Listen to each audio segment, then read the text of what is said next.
নমস্কার। আজকে উপস্থাপন করব জন্ম জন্মান্তরের মা পুস্তক হতে সংগৃহীত শ্রী শ্রী সারদা মায়ের কিছু কথা ও কাহিনী। ঠাকুর বলতেন, ও সারদা, সরস্বতী। কিন্তু কে সারদা? 22শে ডিসেম্বর 1853 রাত্রে রামচন্দ্র আর শ্যামা সুন্দরীর ঘর আলো করে যে কন্যা সন্তান জন্মালো তার নাম রাখা হলো ক্ষেমংকরী। রাষ্ট্রশ্রিত নাম ঠাকুরমণি। সেখান থেকে সারদা হয়ে ওঠার পেছনে আছে অন্য এক দুঃখী মাকে শান্ত করার আকুতি। শ্যামা সুন্দরীর আগে তার এক বোনের এক কন্যা সন্তান জন্মায় এবং অল্পদিন পরেই তার মৃত্যু হয়। সেই শিশুটির নাম দেওয়া হয়েছিল সারদা। শোক সন্তপ্তা সেই মা শ্যামা সুন্দরীকে বললেন, দিদি, তোর মেয়ের নামটি বদলে সারদা রাখ, তাহলে আমি মনে করব আমার সারদাই তোর কাছে এসেছে। সেই থেকে ক্ষেমংকরীর নাম বদলে হলো সারদামণি। বাবা মায়ের আদরের সারি সারদা। গরিব চাষি পরিবারের জ্যেষ্ঠ সন্তান হিসাবে খুব ছেলেবেলা থেকে সারদাকে কঠোর পরিশ্রম করতে হতো। ঘরের কাজ, বাইরের কাজ, ছোট ছোট ভাই বোনদের সামলানোর কাজ। বড় হয়েও তার স্পষ্ট মনে পড়ে ছেলেবেলায় গলা সমান জলে নেমে গরুর জন্য দল ঘাস কেটেছে। এতে মুনিশদের জন্য মুড়ি নিয়ে যেতুম। এক বছর পঙ্গপালে সব ধান কেটেছিল।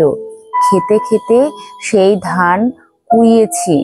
মেজ ভাই কালী কুমার বলতেন, দিদি আমাদের সাক্ষাৎ লক্ষ্মী, আমাদের বাঁচিয়ে রাখবার জন্য দিদি কি না করেছেন। ধান ভানা, পৈতা কাটা, গরুর জাবনা দেওয়া, রান্না বান্না, বলতে গেলে সংসারের বেশি কাজই তো দিদি করেছেন। এমনকি সংসারের প্রয়োজনে সারদাকে কখনো কখনো রান্নাতেও হাত লাগাতে হতো। কিন্তু রান্না কোনো রকমে সাঙ্গ করলেও ওই কোমল অপটু হাতে গরম ভারী পাত্রগুলি উনুন থেকে নামাতে পারত না সারু। তাই ডাক পড়তো বাবার। ঘরের কাজে জল আনতে কলসি কাঁখে পুকুর ঘাটে যেতে হতো। সেই সুযোগে কলসি ধরে ধরে সাঁতার শেখাও হয়ে গেল সারদার। গ্রামে আসতো যাত্রা গান, কীর্তন, বাউলের দল। গ্রামের আরো 5টা মেয়ে জুটিয়ে সারদা সেখানে একাগ্র শ্রোতা। ছেলেবেলায় শোনা কত গ্রাম্য শ্লোক তার মনে এমন গেঁথে যেত যে বড় হয়ে জুৎসই প্রাসঙ্গিকতায় অবিকল মুখস্থ বলতে পারত সেসব। লোকসংস্কৃতির এই মাধ্যমগুলি দিয়েই তখন পল্লী গ্রাম বাংলার শিক্ষার প্রসার, আমোদ প্রমোদ। তবে শুধু আমোদ নয়, তার সঙ্গে সঙ্গে সারদার প্রত্যক্ষ পরিচয় ঘটেছিল মানুষের দুর্দশার সঙ্গেও। ঘরের ভেতরে দারিদ্র তো আছেই, তার উপর 11 বছর বয়সে সারদা মুখোমুখি হলো এক ভয়াবহ দুর্ভিক্ষের। খিদের জ্বালা মানুষকে কেমন দিশেহারা, বোধ বুদ্ধিহীন করে দেয়, সে স্মৃতি সারা জীবন সারদাকে তাড়া করে ফিরেছে। খিদের জ্বালায় সকলে খাবারের জন্য বসে আছে। একদিন একটি বাগদি না ডোমের মেয়ে এসেছে। মাথার চুলগুলো ঝাঁকড়া ঝাঁকড়া হয়ে গেছে তেলের অভাবে। চোখ উন্মাদের মতো। ছুটে এসে গরুর ডাবায় যে কুড়ো ভেজানো ছিল তাই খেতে আরম্ভ করেছে।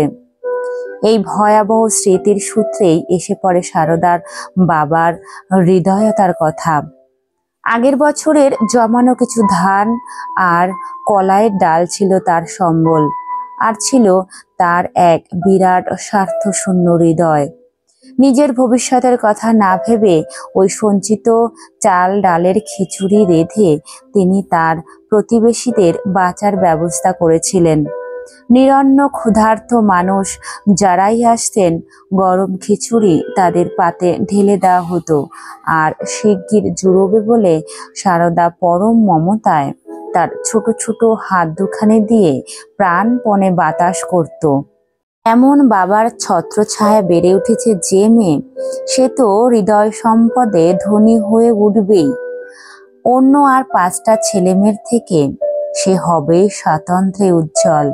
খেলার সাথে অঘোরমণি যেমন মনে রেখেছিলেন সারদা কেমন সাদাসিধে ছিল, সরলতা যেন তার মূর্তিমতি। সমবয়সীদের সঙ্গে খেলায় মাতত, কিন্তু কখনো তার সঙ্গে কারো ঝগড়া হয়নি। অন্য মেয়েদের মধ্যে ঝগড়া বাঁধলে বরং সে এগিয়ে এসে সব মিটমাট করে দিত। তাই স্বাভাবিকভাবেই খেলার আসরে সে শাস্ত কর্তা বা গিন্নি। অন্যদের মতো পুতুল গড়ার খেলা খেলতো সেও, কিন্তু সে গড়ত কালী বা লক্ষ্মীর মূর্তি, তারপর ফুল বেলপাতা দিয়ে তার পুজো করত। এই পুজোর প্রাসঙ্গেই অঘোরমণি আর একটি খুব গুরুত্বপূর্ণ ঘটনার কথা মনে রেখেছেন। গ্রামে জগদ্ধাত্রী পুজো হচ্ছে। প্রতিমার সামনে সারদা এক মনে ধ্যানে বসেছে। হলদে পুকুরের রামহৃদয় ঘোষাল মশাই সেই সময় ঠাকুর দর্শন করতে এসে সারদাকে দেখে অবাক হয়ে গেলেন। তার মনে হলো মাতৃ প্রতিমার সঙ্গে এই ছোট মেয়েটি যেন মিলেমিশে যাচ্ছে, তিনি যেন কিছুতেই আলাদা করতে পারছেন না। অনেকক্ষণ বিমূঢ়ভাবে সেখানে দাঁড়িয়ে থেকেও কোনো কুল কিনারা করতে না পেরে তার মনে কেমন এক ভয়ের উদয় হলো। তিনি দ্রুত সেখান থেকে পালিয়ে এলেন।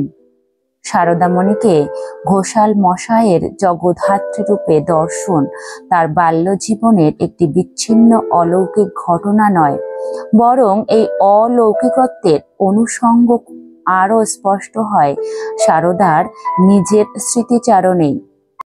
ছেলেবেলায় দেখতুম আমারই মতো মেয়ে সর্বদা আমার সঙ্গে সঙ্গে থেকে আমার সকল কাজের সহায়তা করত, আমার সঙ্গে আমোদ আহ্লাদ করত, কিন্তু অন্য লোক এলেই আর তাকে দেখতে পেতুম না। 10-11 বছর পর্যন্ত এরকম হয়েছিল। এমন অভিজ্ঞতা সারদার আবার হয়েছিল শ্বশুর বাড়ির কামার পুকুরে গিয়ে। সেখানে 8টি মেয়ে অষ্টসখী তাকে আগলিয়ে নিয়ে গিয়ে রোজ হালদা পুকুরে স্নান করিয়ে আনত। গম্ভীরানন্দ মহারাজ এ প্রসঙ্গে মন্তব্য করেছেন, দৈব বিধানে তাহার শৈশব ও বাল্য অলৌকিতে অলৌকিক শক্তিতেই পরিবেষ্টিত ছিল। থাকারই তো কথা, এক বিরাট কাজের দায়িত্ব নিতে হবে যে সারদামণিকে, তাকেই তাই আগলে রাখার, শিখিয়ে পড়িয়ে প্রস্তুত করে তোলার দায়িত্ব তো সেই পরম পুরুষেরই। শ্রী শ্রী সারদা মাকে সশ্রদ্ধ শত শত কোটি প্রণাম জানিয়ে শেষ করছি। মায়ের আশীর্বাদ সকল ভক্তগণের উপর বর্ষিত হোক এই প্রার্থনা ও কামনা করি।